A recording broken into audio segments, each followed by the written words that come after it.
Good evening, everyone. Thank you for joining us. We're grateful that you're here. My name is Jenny Koch, and I'm a planner with Roadside Harwell, or RHI, and we are part of the consultant team working with the city on Cville plans together. Also with me tonight are LaToya Thomas and Sarah Kirk from the consultant team. If you want to find out more about the consultant team, you can visit our website, cvilleplanstogether.com, and under the FAQ, you can find an About page where you can learn more. Before we dive into the main topic of conversation tonight, which is the draft affordable housing plan, I'll first go over some of the materials that are available for your review right now, as well as events and other opportunities to speak with us about those materials and provide your input. With the draft affordable housing plan discussion tonight, we're going to walk through it in parts and then pause for discussion and a couple of polls or surveys at key points. You can submit questions anytime if you use the Q&A function that's built into Zoom, and we can try to address those as we go through. We may need to limit discussion between topics so we can get through all the material, but we will have a final Q&A at the end as well. If you're on the phone, I'm not sure if we have any phone participants right now, or if you prefer to provide your comment out loud, spoken, we can, at the end of the webinar, we will provide an opportunity for you to ask your question out loud. If you go to the next slide, please.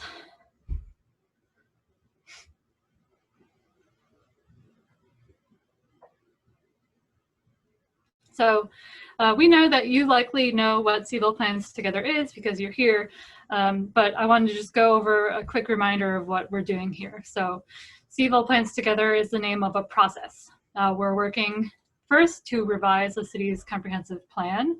As part of that comprehensive plan update, we are working on an affordable housing plan. As you know, that's what we're talking about tonight. The affordable housing plan, once completed, will feed into the comprehensive plan goals and strategies, as well as the implementation plan. Once the comprehensive plan is fully approved, we'll be rewriting the city's zoning ordinance to ensure that it reflects the goals and strategies outlined in the comprehensive plan, including the affordable housing strategies. If you want some more background information about Cville Plans Together, please visit the website, cvilleplanstogether.com, or you can ask your question here tonight and we'll be happy to tell you more. Next slide, please. So just a quick overview of what we've got going on right now. So as you may know, in May and June of this year, we kicked off our first big public engagement phase. We had a survey, small group discussions, a series of webinars like this one. And we got a lot of great input about priorities and visions for the future. You can see a lot of that on the virtual meeting website, which I'll show you in just one second. But from that input and from other conversations we've had and data we've looked at and whatnot, we have drafted some materials. This includes a draft affordable housing plan, which we'll talk about tonight, as well as some initial draft comprehensive plan revisions. And these are really just the first step in proposing updates to the comprehensive plan. They include guiding principles, which are overarching priorities for the entire comprehensive plan, as well as some vision statements, which are priorities for each topic-specific chapter. So the reason we're putting forth these guiding principles and vision statements is because we need input on these high-level community-driven priority statements before we can really look into the details of revising goals and strategies. You know, we need something to work toward.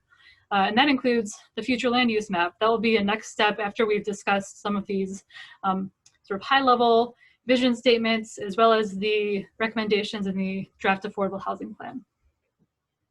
If you go to the next slide, we've got this draft affordable housing plan and the draft comprehensive plan updates all available on the website cvilleplanstogether.com/virtual-meeting. You may have already been on this website, but you can see it here. There's 3 sections. As I mentioned, you can see a summary of the community conversations we had in May and June under the engagement summary. You can also visit a page to go through the affordable housing plan, as well as a page to see the comprehensive plan revisions. So you can use the buttons you see here. And then if you go to the bottom of that page, you'll also see a list of all the events that we're having, including this webinar, and I'll go through that a bit more at the end of our session today. But with all that being said, I'll just remind you, if you do have questions, please submit them through the Q&A button, and we will be stopping at certain points to address those, and then we'll also have another Q&A at the end. So thank you again for being here, and Sarah, I pass it off to you.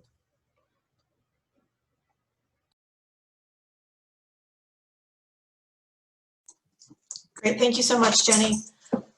So as Jenny said, I'm part of the consulting team. In particular, I work for HRNA Advisors. We're working on the affordable housing plan for the city of Charlottesville. And very excited to share the high-level recommendations from the draft plan, which, as Jenny said, is available on the website. And we welcome public comment through the end of the month.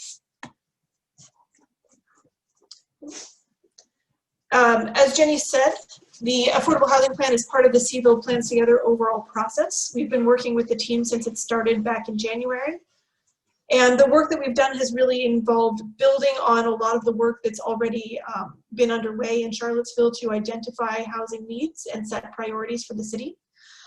We've been working with the steering committee as well as the public to understand housing issues that are of the greatest priority and urgency for Charlottesville. And to evaluate what tools have the greatest potential to impact and address the housing needs in Charlottesville. We released the draft plan at the beginning of November, and we're currently hosting a series of conversations with the public, with city leaders, and with others to get comments and make sure that the draft is as strong as it can be. Following this public comment period, we'll be revising the draft plan and submitting it for endorsement by City Council.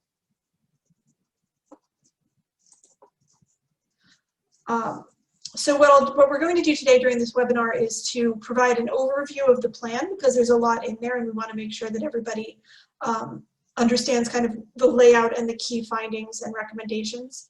And then we'll talk a little bit about those specific recommendations that are made in the plan, as well as the next step for the plan. There are three guiding principles that really underpin all of the recommendations in the Affordable Housing Plan. Those are racial equity. So for every recommendation and every tool, we've thought about what would the city need to do to implement this in a way that supports racial equity rather than creating divides and inequity. The second guiding principle is regional collaboration. So we've spent some time thinking about Charlottesville has some housing need and can take specific actions to address that need, but Charlottesville is part of a larger housing market. And so there are opportunities to work with Albemarle County, with the region, and with other actors within the region to address those housing needs. And a comprehensive approach. So Charlottesville can't solve its housing needs just through land use. It can't solve it just through funding programs. It really needs a broad mix of types of programs and types of interventions that can really provide housing opportunity for people with a range of incomes and needs. There are 5 key chapters of recommendations that we're going to go through in more detail. But at their most basic, we make recommendations about funding. We think that the city should make a strong and recurring financial commitment to address its housing needs. We make recommendations about governance, and specifically about building governance structures that support equitable and efficient implementation of the Affordable Housing Plan. And those are 2 really implementation-focused sets of recommendations. So it's less about what the city's doing and more about how it's doing it in a way that can align with those guiding principles of racial equity and regional collaboration in particular, to maximize the impacts of the city's programs and activities. And then we make recommendations about 3 different types of affordable housing tools, which we'll talk about in more detail. But those are land use, so revising the city's zoning and regulations to make sure that it's possible to develop housing and develop affordable housing in a cost-effective way.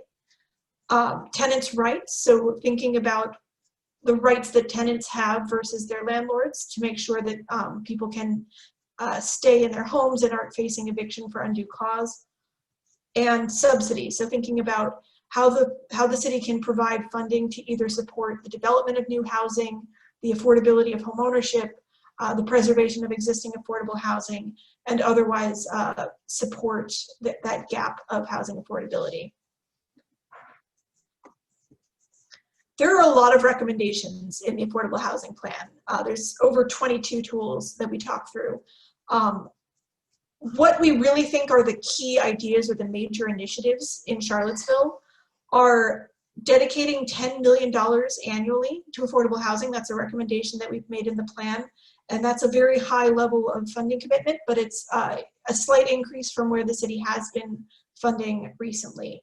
The key there is that the city's funding levels have varied a bit in recent years, and we want to make sure that the city is making a commitment to a bold but a consistent level of funding over time. The second major initiative is building that inclusive governance throughout Charlottesville's affordable housing infrastructure. When we say that, we're talking about the city, we're talking about public organizations that provide input and guidance to the city's leadership, and we're talking about nonprofits that receive city funding and implement affordable housing programs.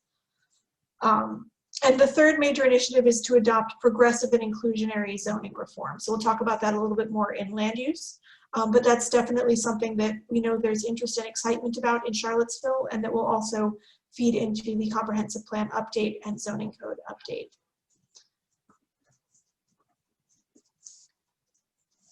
In the draft plan, we provide a lot more detail than what we're going to talk through today. So for each housing tool and each recommendation, we talk about how it's used currently in Charlottesville and what their needs are. We lay out some detailed recommended changes, including important design parameters for potential programs. And we talk about the impacts of those recommendations. In addition, for each tool, we talk about how it relates back to those 3 guiding principles that I talked about earlier. And we also outline the implementation needs, so the key steps which partners the city would need to work with to advance those recommendations. Throughout, we provide guidance about potential priorities and potential funding decisions, but the final design of those programs and annual budget priorities will really be determined by the city leadership in coordination with those governance structures that it has in place already. I'll pause there. I see there's a question in the Q&A.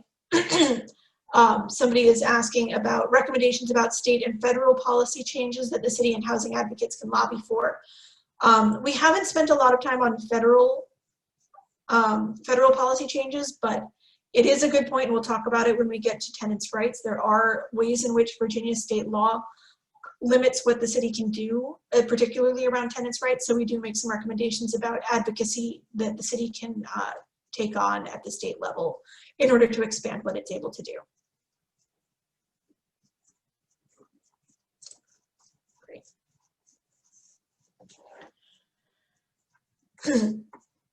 So I'm going to move forward into the recommendations, and what we're going to do is for each of those 5 sections that we just outlined, talk through the recommendations at a basic level. And as I said before, there's a lot more detail in the plan about how we're thinking about and approaching these recommendations.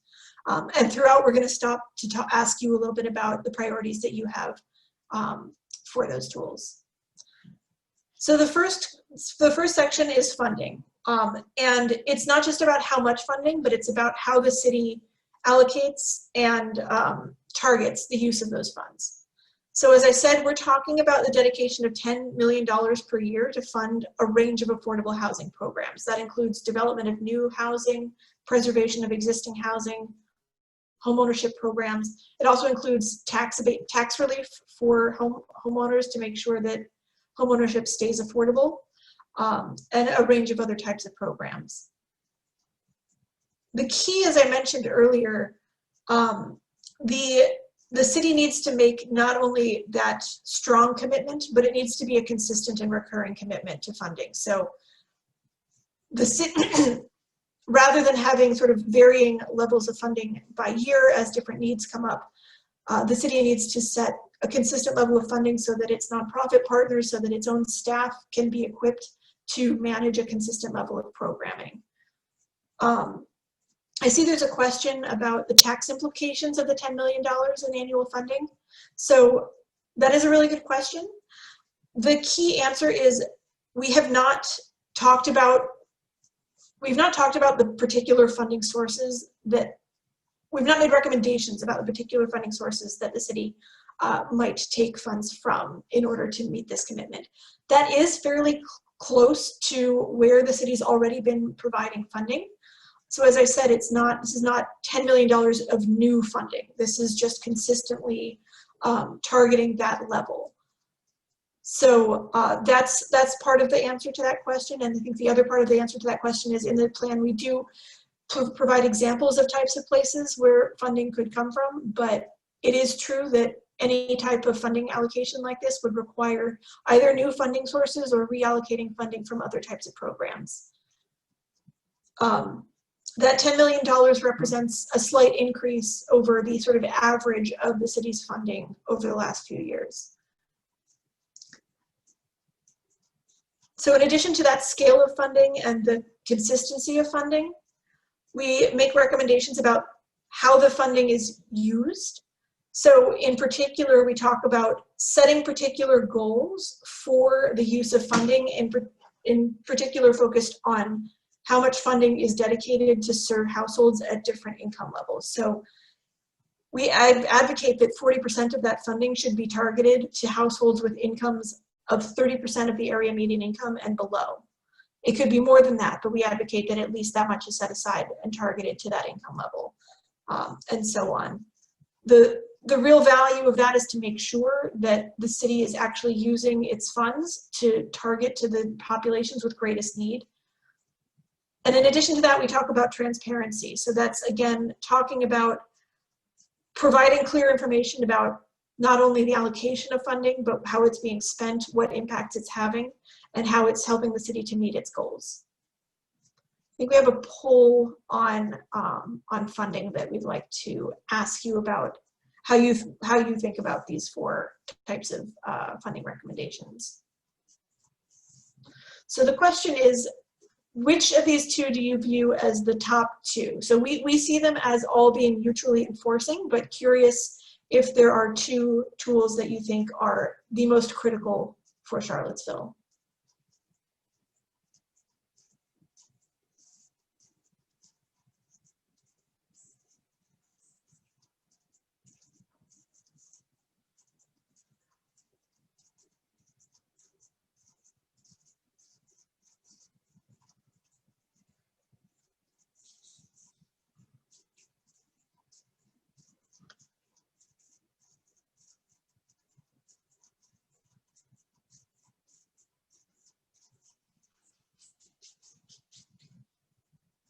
We've still got some responses coming in, so we'll give that a minute. Mm-hmm.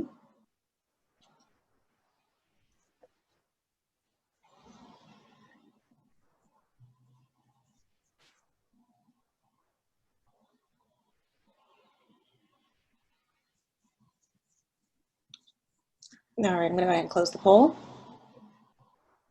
Yeah, so it looks like we have kind of a range of responses, which I think makes a lot of sense because these really are all part of the same, they're all different parts of the same type of recommendation, but it looks like that consistency and targeting really won out as being crucial. So it's not just about how much money the city's dedicating, but how it's using and targeting and sustaining that funding.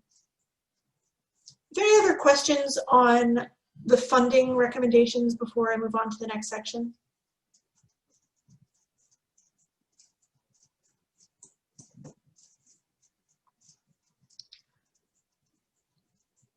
Let's see.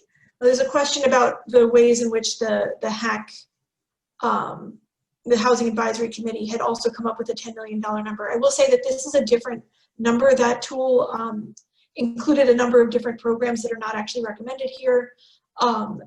It is, that number from the HAC did inform some of the work that we did and the estimate of funding, the funding need. But honestly, this came more out of looking at the past spending and future spending that the city has done, and judging based on that. And we've also included some funding for administrative costs as well.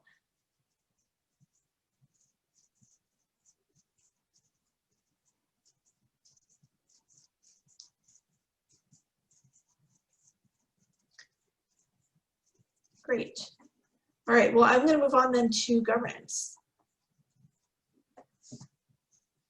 So we think, as I said before, that this is one of the key ideas that's within this plan.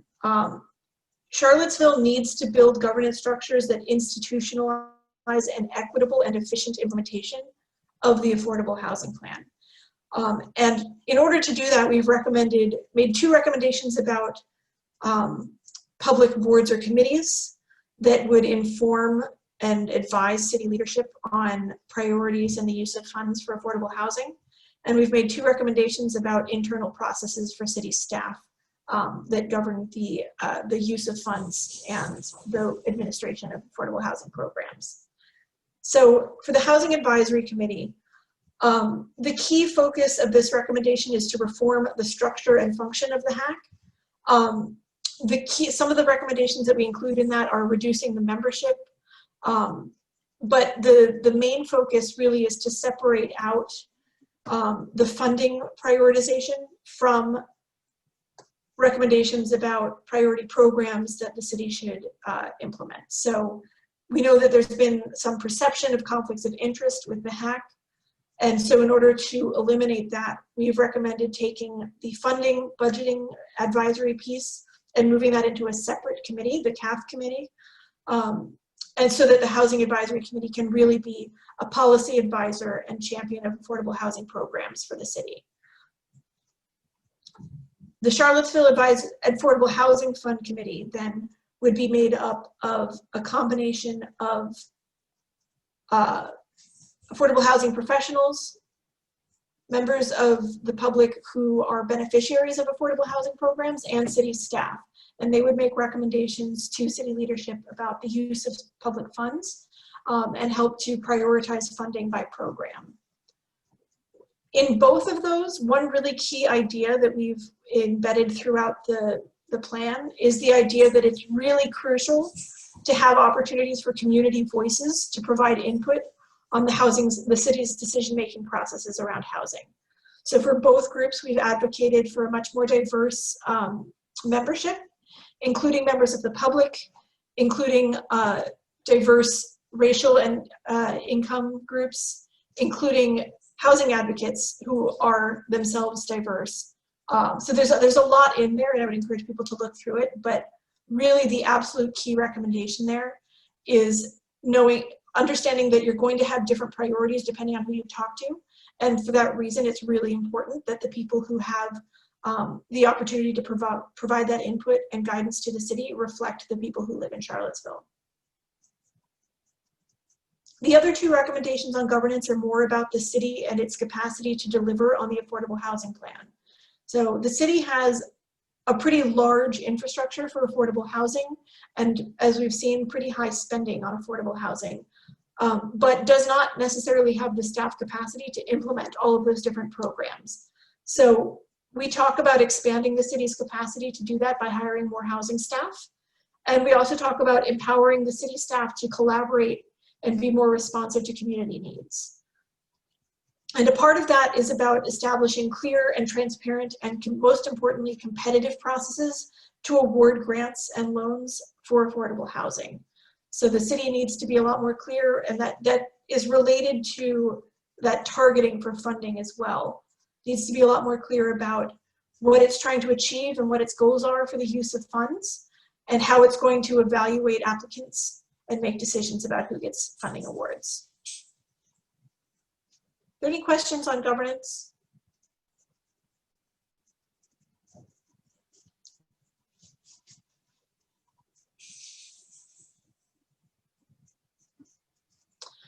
Okay, do we have a poll for this one? Oh, let's see, we've got a question on zoning. Well, we're going to talk about land use in a minute, so I'm going to hold that question off for now.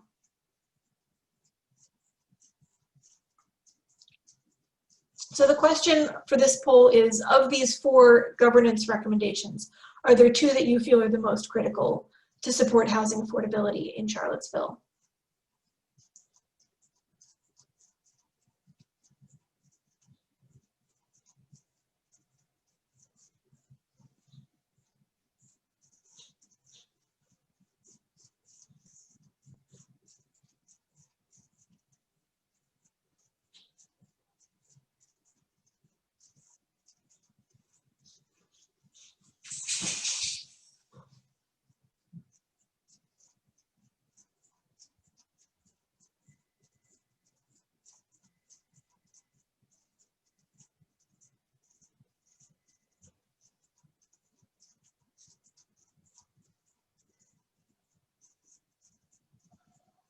All right, 4 more seconds before we close it.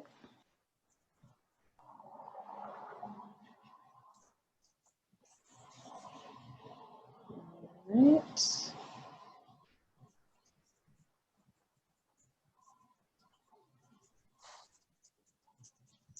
Great. It looks like the standardized funding processes definitely came out on top, but definitely support across the board.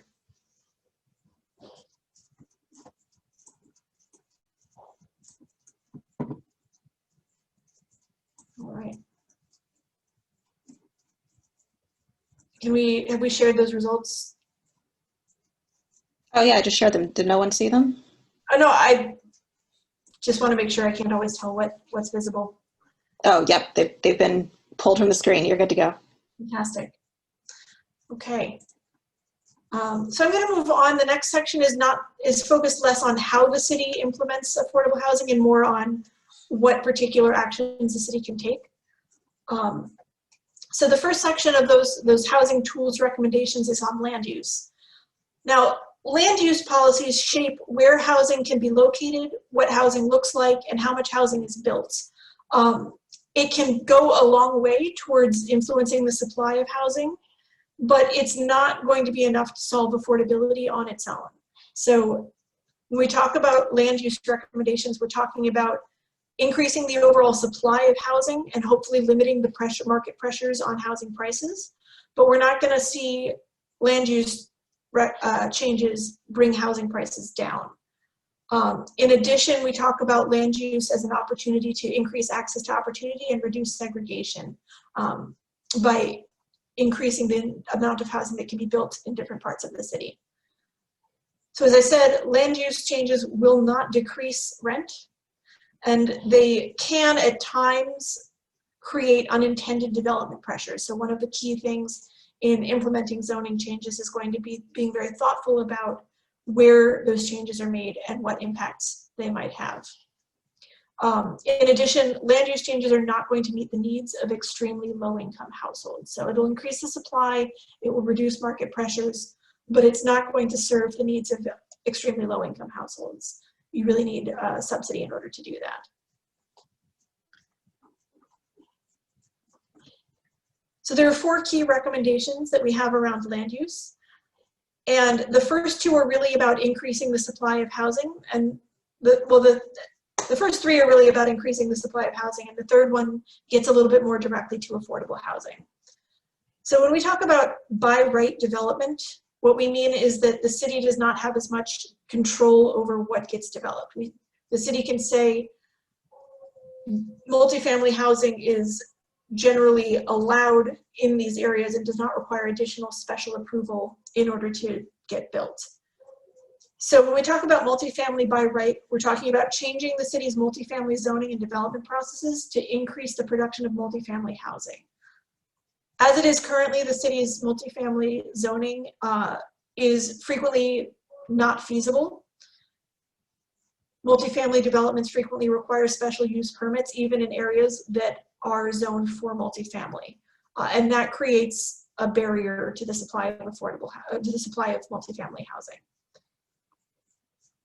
When we talk about soft density, we're talking about single family density or adding additional units, allowing the development of things like duplexes, townhomes, even triplexes in some single family neighborhoods. So this does not change what's already built in those neighborhoods. Single family homes and single family neighborhoods would not be threatened or redeveloped. But when there are opportunities for redevelopment in those neighborhoods, there's the opportunity to replace a 1-unit house with, say, a 2-unit house, or the opportunity to provide more flexible types of housing in those neighborhoods. And I have a visual here just to kind of illustrate what we're talking about. So from townhomes, duplexes, and maybe 3-unit buildings, that's all what we would consider to be soft density. We're not talking about larger mid-rise multifamily developments, and we're not talking about detached single-family homes, although those homes would continue to exist in those single-family neighborhoods.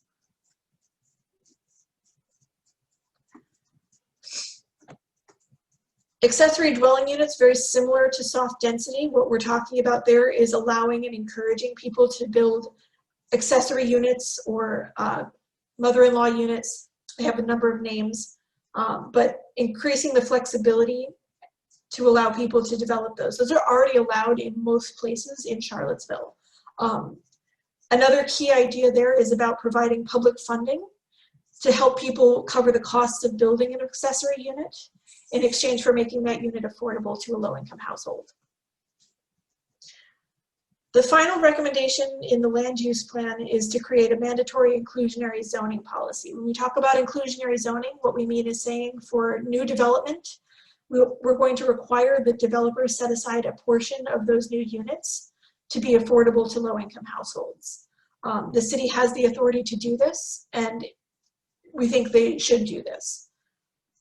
A necessary precondition to inclusionary zoning is a robust multifamily housing development market. So the multifamily by right is really an important first step before inclusionary zoning can really have impacts. And I'm going to pause there. I know we've had some questions coming through on the Q&A. I don't know, Jenny or Latoya, if you guys have been monitoring those and want to pose them. Sure, I can I'll go through a few of them here.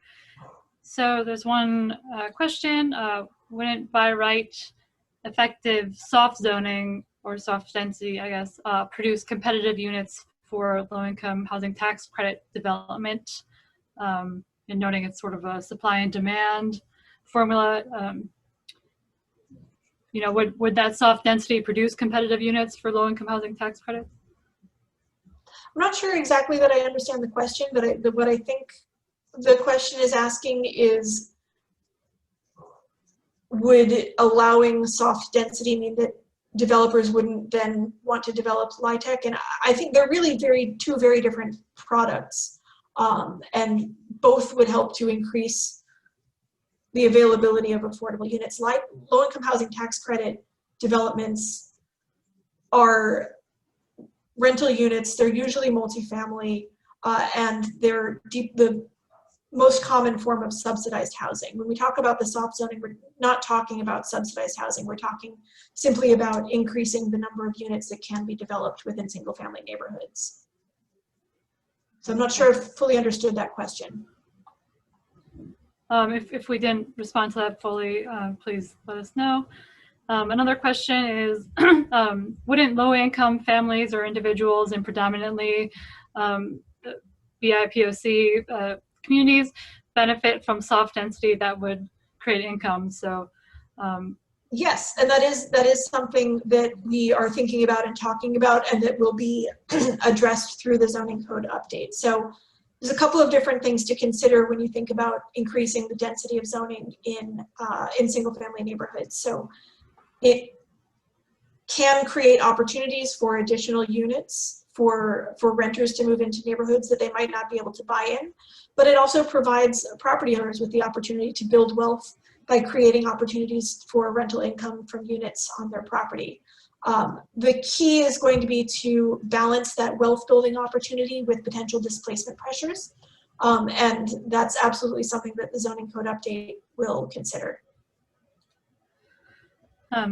Another question along those lines, or related to multifamily, was where would the multifamily go, in which zoning districts? I guess my response to that would be that's, you know, a next step in this process is defining how we are changing the zoning ordinance. You know, sort of as a middle step between this, you know, if this is something that moves forward as a recommendation, then we'll look, you know, how do we reflect this in the future land use map and the comprehensive plan potentially, but then also that final step is the zoning ordinance. So that will be starting sort of early next year. In the spring, we'll be looking at that.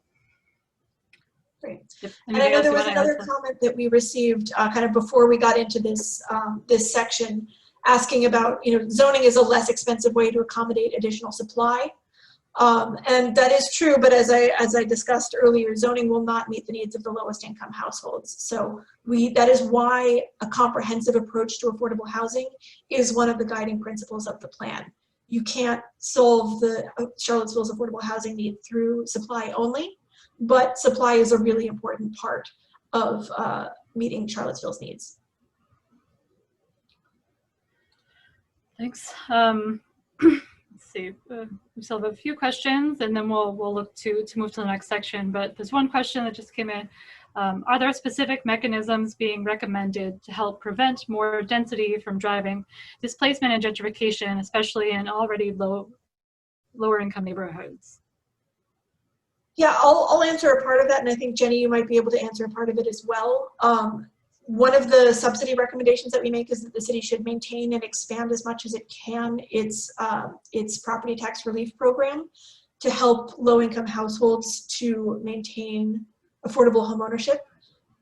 We make a few other recommendations about maintaining affordable homeownership in low-income communities as a tool to help to prevent displacement and gentrification. So that's one key mechanism that is in the plan. As far as the specifics of how zoning is changed and how that can be used to minimize and mitigate displacement, that is something that the team is very aware of and will be dealing with when they get into the specifics of that zoning code update. And Jenny, I don't know if you have anything that you wanted to add there. Nope, I think you covered that pretty well. Great. A couple more questions. I think one of them came in when you were talking about, and if I'm wrong on this, please clarify in your question. But the question of, I believe it was when you mentioned that land use recommendations don't reduce the cost of housing, or don't reduce the cost of housing. You know, and there was a question of, I think this was directed at that. You know, does that not depend on the amount and type of supply? Absolutely. I will say that we have looked at this in housing markets around the country, and you would have to produce far more housing than there's actually land for in order to meaningfully shift that supply curve to lead to a decrease in housing costs. So generally, because of the cost of land, because of the cost of new construction, increasing supply can help to stabilize cost increase, but it's not going to decrease cost increase. That also, another part of the answer to that question is really about what I said earlier, that Charlottesville is part of a regional housing market. And so one of the key ideas that we have throughout this plan is the idea that the changes that happen in Charlottesville should also be echoed within the urban ring. That's one of the greatest opportunities for supporting an additional supply of housing in the region, and a really important part of expanding supply in Charlottesville. Great, thanks. We have one more question, and then I think we have a poll here, and then we'll move on. So we may need to clarify this one too, but there's a question about, I think, whether greater supply in the private sector would produce non-low-income housing tax credit projects. Okay, so I think this is a clarification of that earlier question.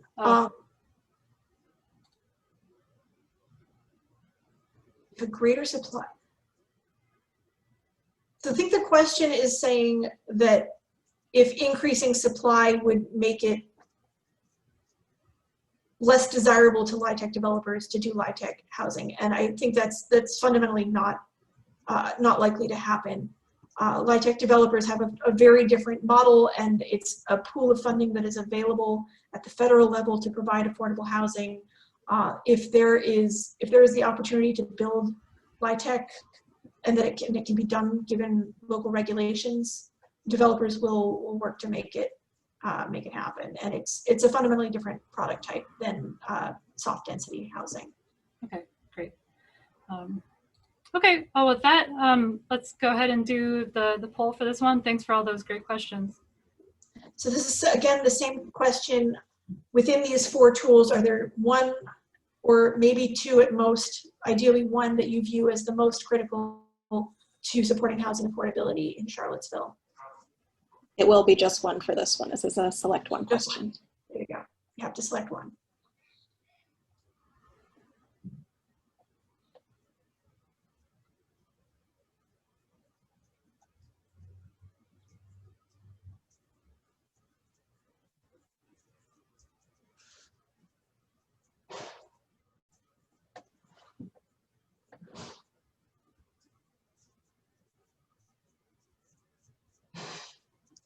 So I see we're getting a clarification on the soft density question. Again, I think it's a both and situation. The question is about whether a greater supply of soft density units would provide other options to residents than LIHTC. And I think that greater options and greater supply is a very good thing, but I also think LIHTC provides housing to households at 50%, 30% of AMI. Those lowest income households would likely have to be served in subsidized housing. But yes, I think it would be good to have more options and more supply of housing. So I think that is absolutely something that, you know, that's again why we're recommending a comprehensive approach. So that there are more options and many different types of housing interventions that can support housing for Charlottesville's residents. That was a comment that it's hard to pick just one. Totally understand that. It's just sort of an interesting exercise for us, but we commiserate with that. Yeah, and you know, these recommendations are all going to remain in the plan, so we're not gonna only pick the ones that have the most support. But it's interesting to see where people's interest is the strongest. Great. So it looks like we did have strong support for inclusionary zoning, which is great. It's a new tool that the city is now able to pursue, and really does have the greatest opportunity to support units for low-income households. So it's great to see that there's support there. Right, I'm gonna move on. The next section is tenants' rights, and as I know we had a question earlier about advocacy at the state level, and that this is really where that comes into play.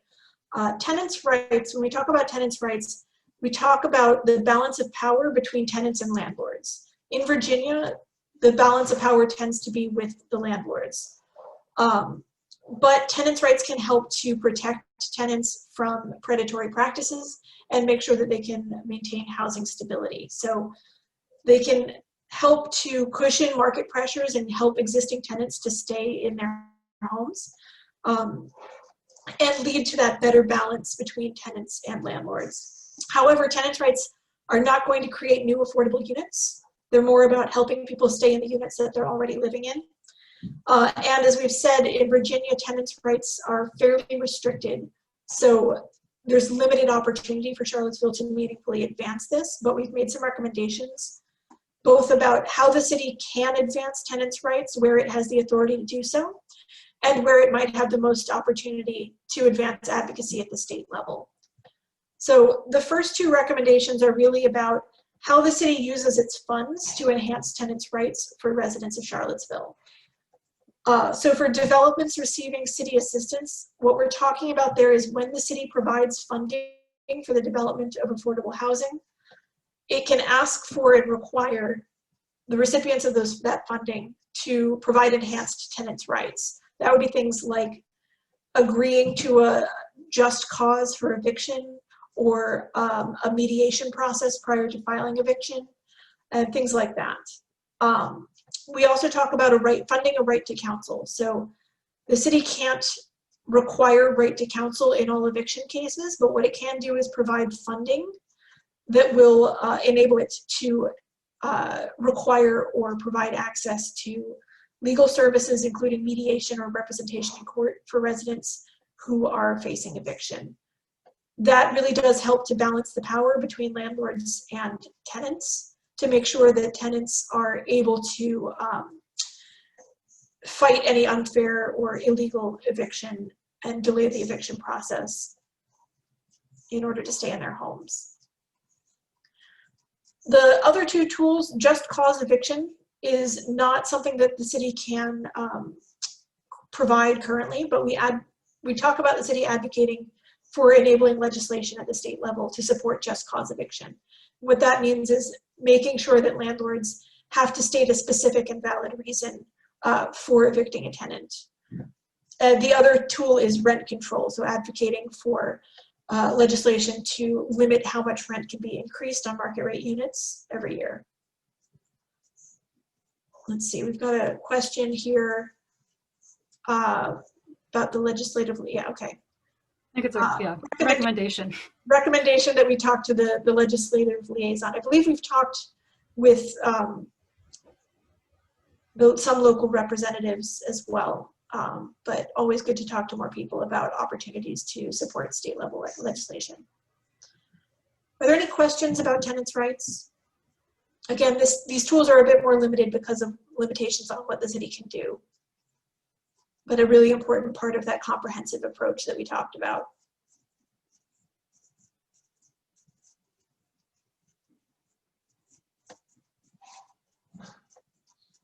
Great. Okay, well, I think we have a poll on these as well. This is another select one. Which policy do you feel is most critical to furthering affordable housing in Charlottesville?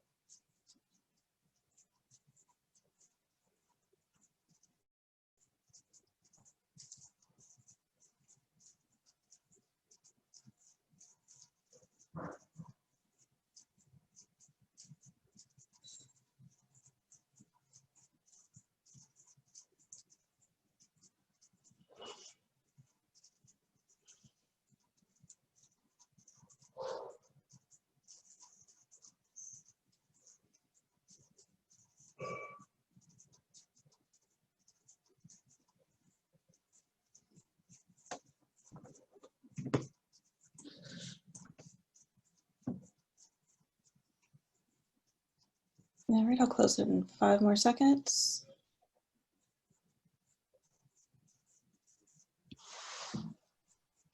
All right. Yeah, strong support for enhanced tenants' rights for developments receiving city funding.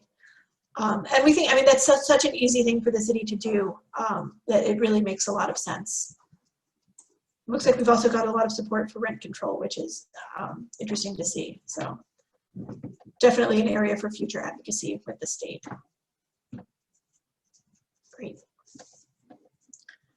Okay, the last section, and this is a long one, so we're going to kind of step through it. But the last section is around public subsidy. So this is all of the different ways that the city can spend that $10 million. Subsidy tools are really the necessary and the best way to serve the lowest income households, but they require a lot of funds. And so it's really important to make sure that the city is using its public funds efficiently. And that the city is able to maximize the benefits of the use of its public funding. As we said earlier, setting aside funds for new affordable housing programs requires either increasing taxes or diverting funding from other programs. There's no way around that. That's the case for every public funding program. In addition, in order to be done well, subsidy programs require the efficient and accountable deployment of funds. So again, when we made those recommendations about governance, that's really trying to get to this particular need. I think it's also important to note, and something that we've heard several times throughout this process, housing affordability is partly about the cost of housing, and it's partly about incomes. And until you solve low incomes, you're not going to solve the need for low income housing. The city does not really have good tools available, and we have made recommendations about income side approaches to affordable housing. But that is an important limitation to be aware of. The first category of tools for subsidy that we talk about are tools to support rental affordability. This includes both the creation of new affordable housing and the preservation of existing affordable housing. So we've talked a little bit already about low-income housing tax credit rental housing. This is a federal program. It's administered at the state level, and it's the primary program for the development of new subsidized housing in the country.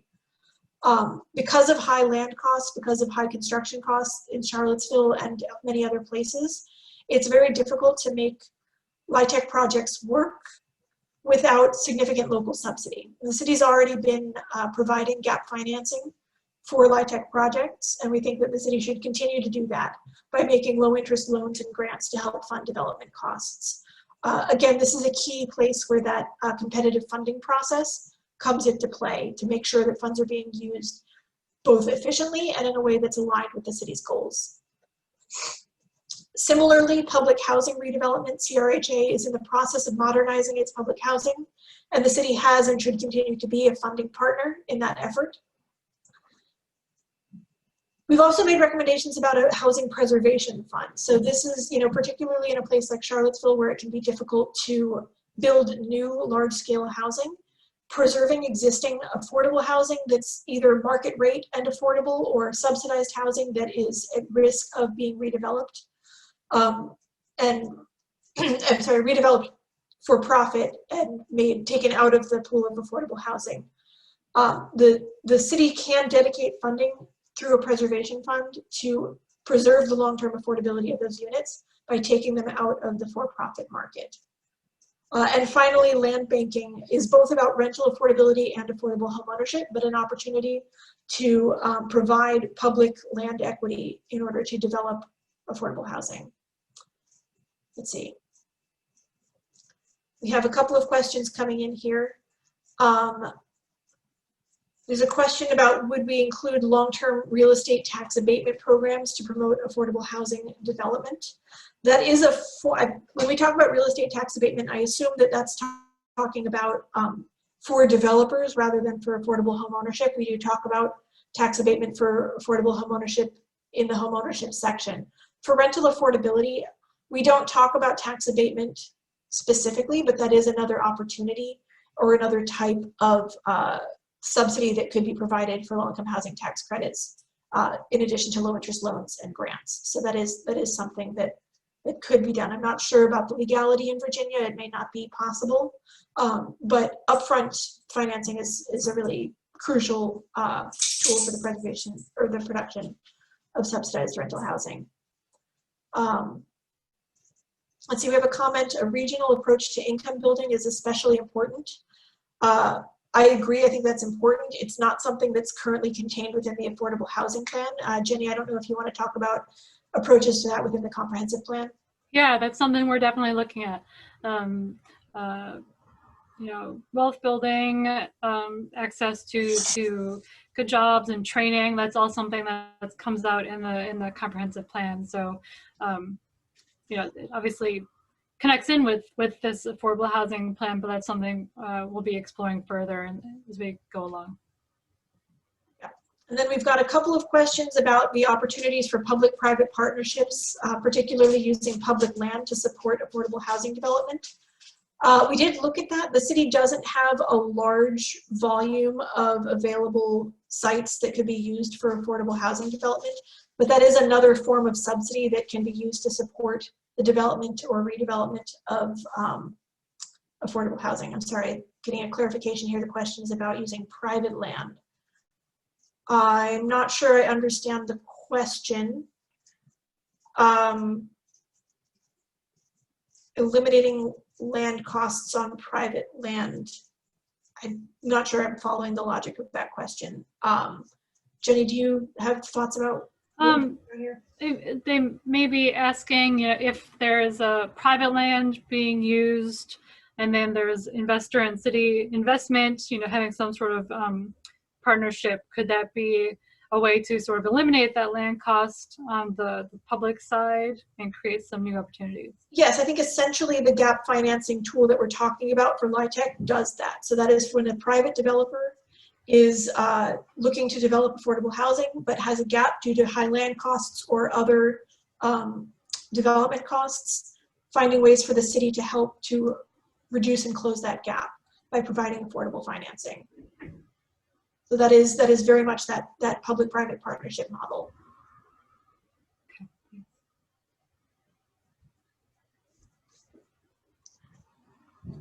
I'm going to move on to the next section because there's a lot of subsidy tools, and I want to make sure that we get through them and we can have more time for discussion at the end. But after the rental affordability piece, home ownership is also crucial, and we understand how crucial it is in Charlottesville, particularly from a racial equity perspective. There is, we've seen in the recent years in Charlottesville, white homeownership has increased while Black homeownership has decreased. So that's supporting affordable homeownership with a racial equity lens is absolutely an important part of housing affordability in Charlottesville. The primary program to support housing affordability is down payment assistance.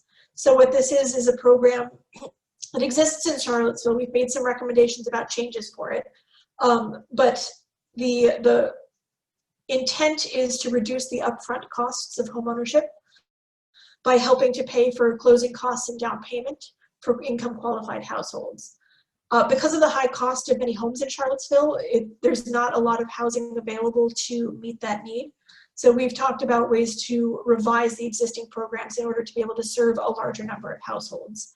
We also talk about opportunities for shared ownership home equity, which are models to help to pair home ownership programs with long-term wealth building as well as long-term affordability. There's a lot more detail on that in the plan. As I said, the availability of low-cost entry point affordable housing homeownership opportunities is a barrier in Charlottesville. So single-family infill development, the development of new single-family homes in existing neighborhoods that can meet that need, particularly for those lower-cost homes, is really crucial. And that's particularly impactful when paired with down payment assistance.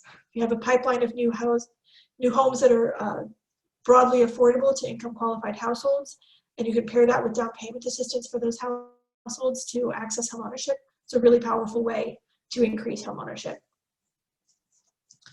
The other two tools are really about making sure that existing homeowners can maintain their homes and can continue to afford home ownership.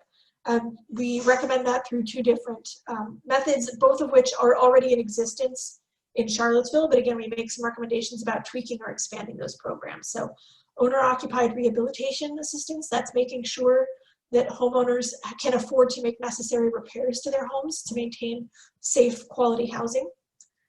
And the other is property tax relief, so reducing the tax burden to low and moderate income homeowners. That helps to reduce the impacts of rising home values and market pressures on those existing low and moderate income homeowners. Let's see, we've got a comment coming in here that there is an existing program that provides assistance for home repairs to maintain affordability, but the city has reduced its funding. Yeah, absolutely. That's one of the reasons why that consistency of funding was so important back in the funding section, because the success of these programs relies on nonprofit organizations' ability to plan for the long term and maintain a consistent volume of programs and funding. So yeah, absolutely, maintaining and increasing funding is really crucial to the success of these programs.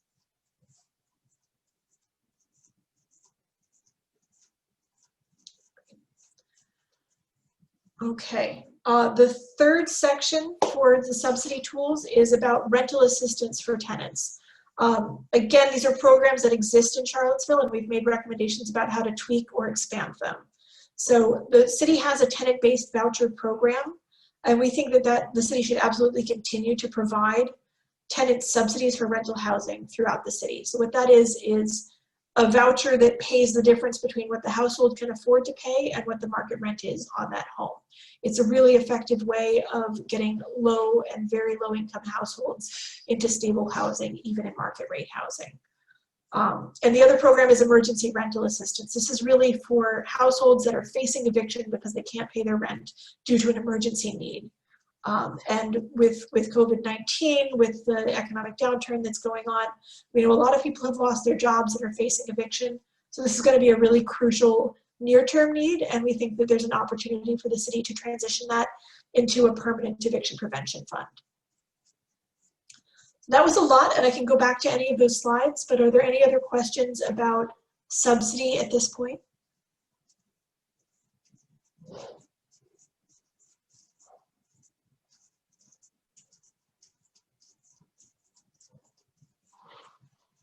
Okay.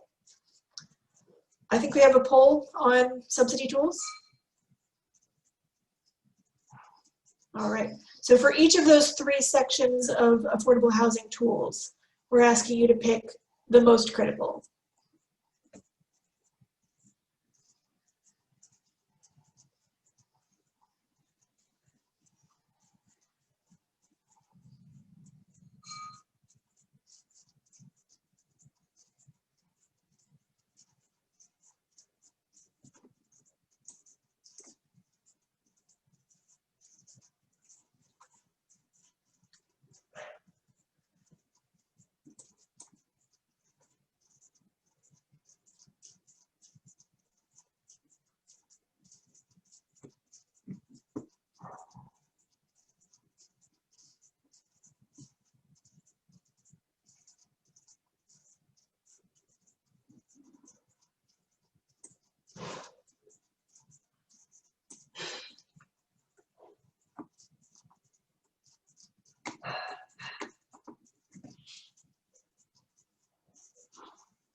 All right. Okay. It looks like we've got clear support for the down payment assistance program and the LIHTC, although there's definitely interest across the board on those tools, and tenant-based vouchers receiving strong support as well. That's great. Okay. I think this is a good opportunity to pause just to discuss any other questions that people still have, any open issues or questions about the affordable housing plan. Again, I will say for each of the tools and recommendations that we discussed today, there's a lot more detail in the draft plan, so I'd encourage you to go and take a look at how we're making those recommendations and how they align with those 3 guiding principles that we talked about. We've got a raised hand, looks like.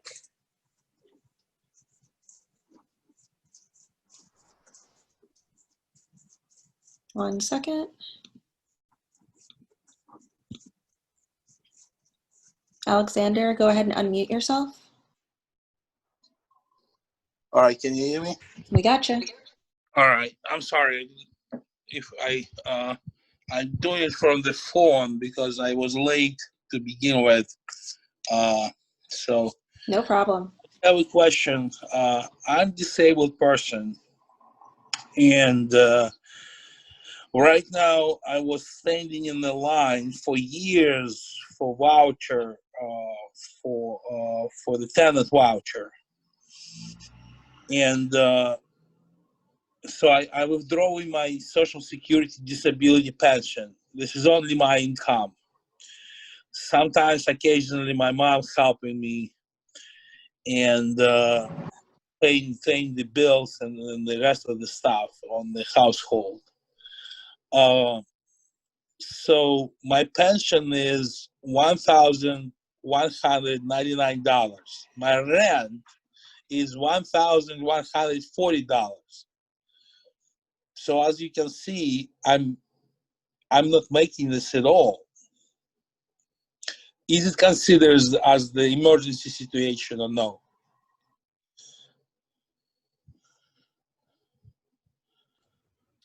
So I guess, so you're asking, just to clarify, whether that would be considered an emergency situation in terms of the recommendation about emergency rental assistance?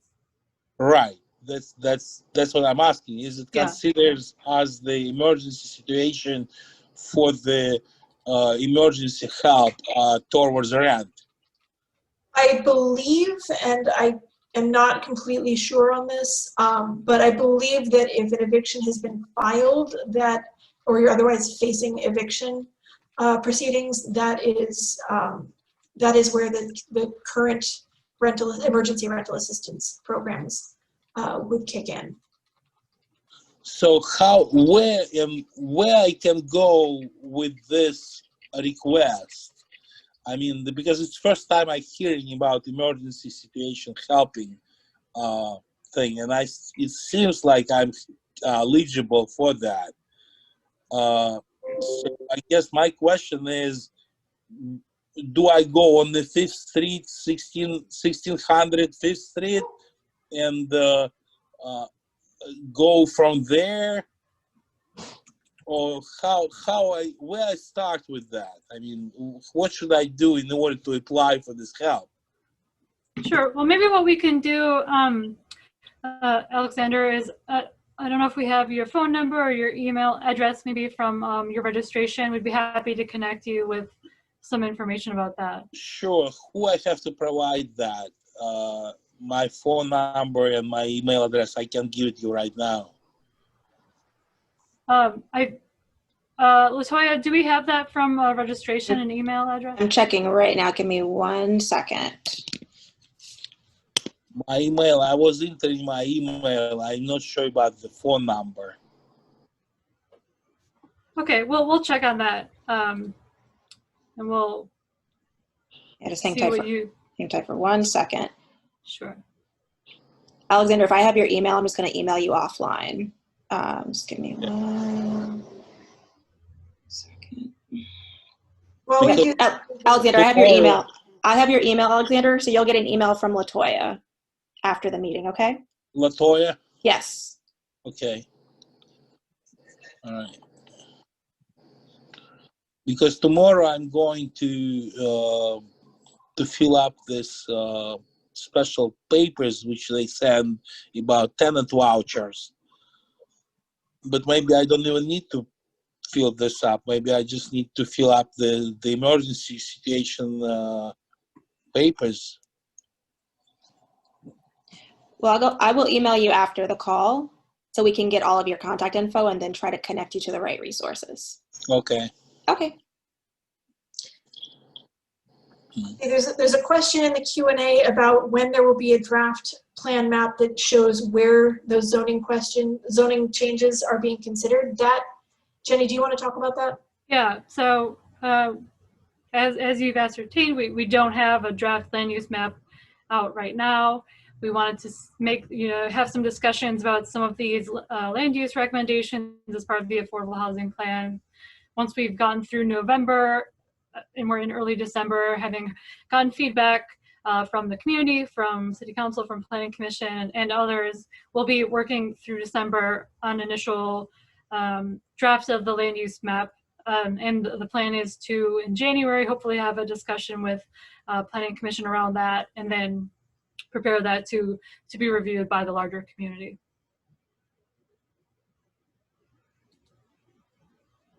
I also see a comment supporting housing for folks with disabilities and noting it's a big issue. So I'll click that out.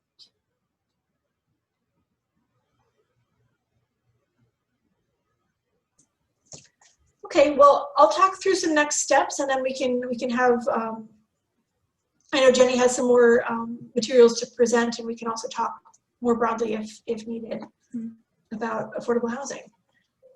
So as I said earlier, we're currently in a public review period that goes through December 2nd. We're welcoming feedback through these webinars, through written comment on the website, and other venues. Based on those comments, we're going to revise the plan and provide a revised draft for endorsement by City Council. Following that, the recommendations will be incorporated into the comprehensive plan and the zoning code rewrite. And Jenny, I don't know if you want to talk a little bit more about that process. Well, yeah, I do want to just mention the reason we are taking this to City Council for endorsement before we get to the final update of the comprehensive plan is because a lot of these recommendations in the affordable housing plan really feed into some of the bigger changes for the comprehensive plan update, for the zoning code rewrite. So we want to make sure there's some thorough review and sort of a stamp of approval on that before we move forward. But as far as the comprehensive plan update, we are working toward April right now as a time to have a plan out in final form after another round or two of community review. And then after that point, we will be going forward with the zoning code rewrite. We do have an ambitious schedule right now. It depends a bit on this community engagement process, how it goes in the next month, the feedback we're getting. But right now, that is our plan.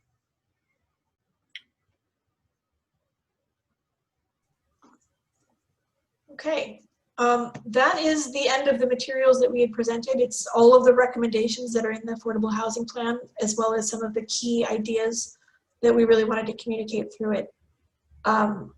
We can move on to additional materials unless there are other questions or people are still either unclear or want to revisit any of the recommendations that we've talked about. Let's go through these and then we can share the contact info and whatnot as well at the end and have some additional Q&A. Great. So just as a reminder, we encourage you to submit feedback where all of these comments you gave us tonight, your feedback, even the polls, we'll include that in our summary and sharing it with the rest of the team. But we encourage you to submit your feedback in other ways. We do have a survey available where you can send us comments via email. We also have, if you go to the next slide, please, we're doing a full series of events, including, obviously, about these webinars, but we've got a new activity for this phase of engagement, which is these drop-in office hours. And so these are also on Zoom, but you don't need to register. There's a link on the website. You can just pop in even for a few minutes, or you can stay the whole time. And it's just a time to have some back and forth Q&A. We can pull up the plans and talk to you and answer your questions. As I mentioned, there's a survey available through December 2nd, and we do have the toll-free phone line open again as well. There's a slightly updated message, but you can either leave comments on that phone line, or you can call and leave a message asking us to call you back. Leave us your phone number if you'd rather provide your comments that way. So we're happy to do that. We've also been distributing flyers, working with a couple of peer engagers, as we're calling them, in the community. And we're also looking for opportunities for ways to come out to the community in a safe way with COVID to distribute materials and some sort of pop-up events. So you may be seeing us around a bit. If you go to the next slide, I just want everyone to know, in addition to all of those activities you just saw on the previous slide, we also have a steering committee meeting scheduled for November 23rd. You're welcome to join. There is a registration link at that URL you see there. And they will be talking through a lot of the affordable housing plan there as well. So with that, if you go to the next slide, here's our contact info. So feel free to reach out. We'd love to hear from you. Sorry, it looks like we're having an issue with our slides a bit. Sarah will get that addressed. But otherwise, let's see. It looks like there's some additional questions here. Yeah, it looks like we have a question. If there are any thoughts about second chance housing for folks coming home from time in prison. It's difficult for people with felonies to find housing in the Charlottesville community. That is a really great comment. We have not made specific recommendations about citizen reentry. We have talked about making sure that programs are designed in such a way as to minimize potential barriers to access to housing, and would hope that that would include returning citizens and other people who have barriers to housing. That may be something that we need to address more explicitly throughout, but that is absolutely a really great comment.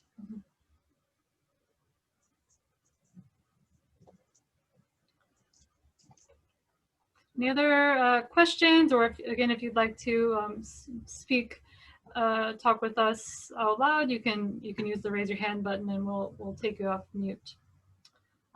There is a question that just came up, well, a comment sort of seconding reentry housing.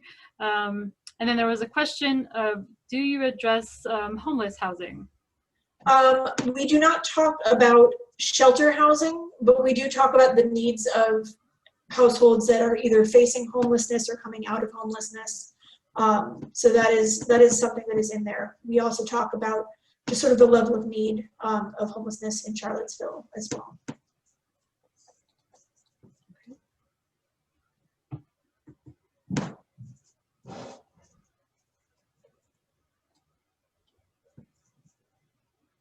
Well, we'll keep this open for a bit, but I'll just remind everyone, if you have other questions that come to you, feel free to join us for office hours. Our first office hours is this Friday around lunchtime, and then in the next 2 weeks after that, there's evening office hours once a week. There's also, as we noted, we're having 2 webinars related to the affordable housing plan, one tonight, and then one, I believe, next Tuesday or Wednesday. Then we have 2 webinars, similar lengths, related to the comprehensive plan initial revisions. And so the first one is this Saturday at 10 a.m. And then there's one next week as well in the evening. So please feel free to join for that. I do want to note, we're recording this webinar. It will be posted, so you can go back and listen again if you'd like. I know it's a little hard to sit and stare at a screen, but maybe you want to listen to it again, have it on in the background. So that'll be up on our website in the next couple days. But I guess this will be the last chance to have any other questions tonight. Appreciate everyone being on with us. Let's see, it looks like we did get one more question. does the report envision an optimal population or suggest that the city should provide housing for anyone who wishes to live there in whatever type of housing they want and whatever price they can afford? Kind of neither.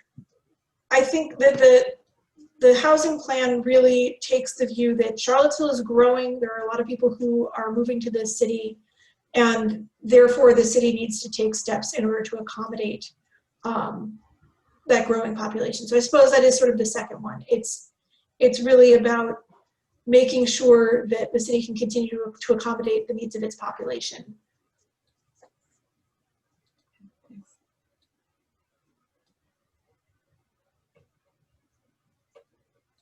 Let's see. Looks like we don't have any additional hands raised. No other open. Oh, we do have a hand raised. We'll get Val off mute in just 1 second. Val, go ahead and unmute yourself.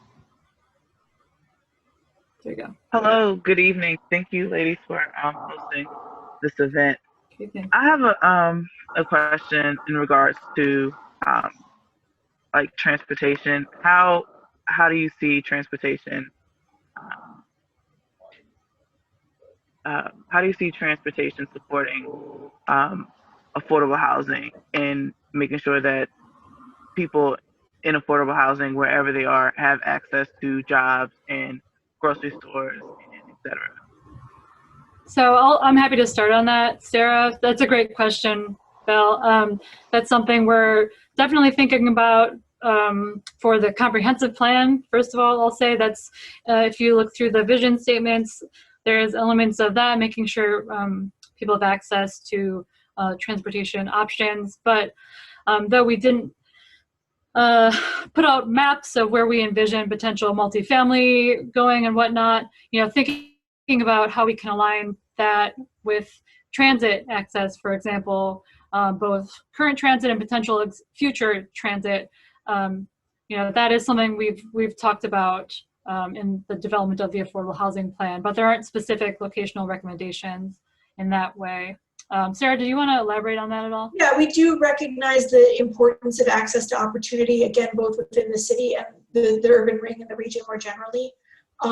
We have talked about that, especially in the multifamily by right section, but we have not made specific recommendations about where and how to make those changes. That's going to happen through the comp plan and the zoning code update. Yeah, and so we've got those draft vision statements out for the plan now, but at the next stage, in addition to the draft land use map, there'll be some specific draft goals that are coming out underneath each of those vision statements. And so I think something like ensuring access to transit or other transportation options, you know, for particular demographics or whatnot, that's something that could come out in there as well. So if we didn't answer your question, let us know. Otherwise, thank you for that question. No, that was perfect. And I also have one last question. Sure. So in terms of housing prices and then assisting with lower income folks promoting home ownership, how are these programs going to assist supporting these potential home buyers and being competitive in the growing, more expensive market of housing in Charlottesville? Yeah, that's a good question. You know, housing has to be sold at market rate or you harm the market generally. In terms of how there's opportunities to support low-income home buyers in getting contracts on available homes, I think there's a couple of things. One is just good home buyer counseling paired with that down payment assistance to make sure that people understand the process and are making competitive but, you know, properly appraised bids. And the other is in those, both the shared equity program and the infill program, thinking about ways to increase the pipeline of available homes at those appropriate price points. If that's something that if you take a look at the plan and you feel like we're not adequately addressing that, definitely let us know. But those are two areas where there is opportunity to think about not just are there funds for home ownership, but are there homes available for home ownership?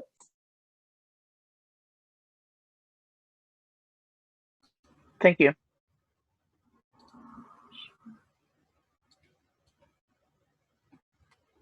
Let's see, there's a question in the Q&A about whether the report will support the continuance of the existing PHA program. We don't make recommendations about any particular program. We talk about types of programs, we talk about principles behind those programs, and make recommendations that the city should, again, pursue those competitive funding processes to determine the programs that are best aligned with its goals. Alexander, I brought you off of mute. Go ahead, ask your question. Yeah. All right, I have a question. So since I applied for this housing voucher section A, I don't know how this program calls exactly. I have no idea. But I applied through the social services housing in the 5th Street, 1600.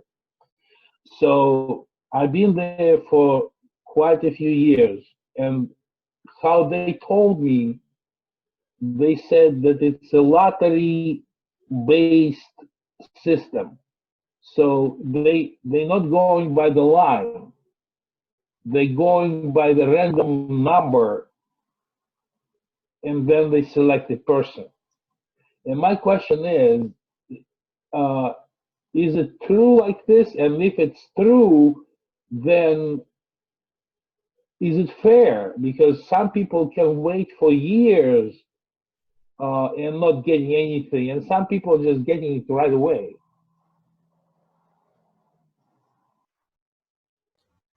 I'm not personally familiar with how the voucher system works. Sarah, I don't know if you you are either. No, you know, we haven't gotten into the very detailed specifics of how that program is operated. It's very common for programs like that to have a waiting list and, you know, a lottery or... Waiting list is waiting list, but I'm talking about the waiting list which based on the later on the choosing people based on the lottery, and who creating all these numbers? I mean, how it's all processed. I mean, it's all another question. For me, it's like I'm not lying to you. I'm waiting for several years already, and by several years I mean like 5 or 7 years, and I don't get anything yet. And during that time, I'm having a really hard time to survive. I mean, my pension just enough to cover the rent, and my mom working, being like what's her age is now, around 35 or something. She looking after me, and she getting the like the nurse salary to watching over me. What else? And I'm being disabled. I cannot even provide this extra gap to cover the bill. So my mom needs to cover them. And Alexander, I think this is where us being able to refer you to folks at the city specifically around the Charlottesville voucher program will be helpful for you. So you will send me this information in email? Yep, I emailed you a few minutes ago. Okay. So send us your contact information, and then we can connect you accordingly. But you are correct. Just I'm a little familiar with the voucher system at lotteries. That is a very common system that is used in most jurisdictions, and unfortunately, there are extensive waiting lists in many jurisdictions across the country, and some of those waiting lists have even shut down. Right. So that's you sent 4 emails. Which one I should reply to? The one that you registered for the meeting with. Sasha V. So the last one, I will reply with the last one. I have 4 emails from you, from Latoya Thomas. Well, if you have 4 for me, then pick one and respond, and I will probably get it. Okay. Okay.